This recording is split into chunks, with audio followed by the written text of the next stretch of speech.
Being a golf enthusiast, I've been to 10 PGA major tournaments so far. It all started with the Masters in 92 when Fred Couples won. Then I went back in 94 to see Ball win. I also attended the 93 PGA in Inverness where Azinger won and the 96 US Open at Oakland Hills where Steve Jones won. Then Tiger came on the scene in 96 and he was expected to be amazing, and he was, winning the 97 Masters in record style. So I thought to myself, could I attend more majors than Tiger wins? Could I be a better golf fan than Tiger is a golfer? At that point in 1997, I was up 4-1, me attending majors versus Tiger winning them. 1998 was a stellar year for me with attendance at the US Open and the Open Championship. Now I was up 6-1 to Tiger, and I made the Open Championship happen knowing it would complete my attendance at all four majors, which I affectionately call the Dr. Paul Slam. 2000 was also a stellar year for me with attendance at the US Open and the Open Championship. That was the Pebble and St. Andrews tourneys that Tiger won both big. Those were lifelong memories for me at Pebble and St. Andrews in the year 2000. Tiger completed his career Grand Slam in 2000 and the Tiger Slam in 2001 with four majors in a row, just not in the same year. Tiger completed a second Grand Slam in 2005 and a third in 2008. 2007 was also a stellar year for me with attendance to the PGA at Southern Hills and the Open Championship at Royal Liverpool, and I completed my second Dr. Paul Slam that year. Again, some amazing PGA golf tournament memories.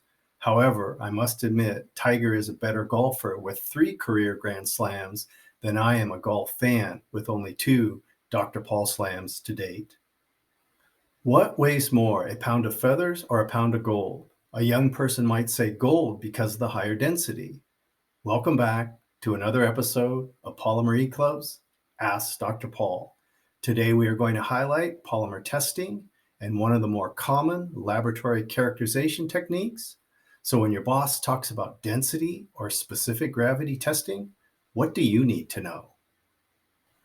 Do you know how to measure the density of a piece of paper? It is easy. You just weigh the 8.5 by 11 inch piece of paper and measure its thickness. Density is weight per volume, and units might be grams per cc.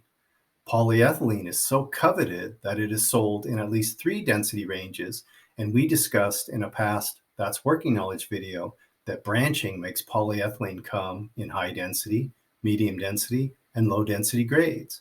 Specific gravity is the ratio of the density of a polymer in air to the density of deionized water, and it is unitless. Many plastics are semi-crystalline, and nylon 6 comes to mind, in which there are crystalline and amorphous sections within the plastic part, and they each have different density values. The nylon 6 crystalline areas have densities about 1.24, while the amorphous areas have much lower densities, about 1.08.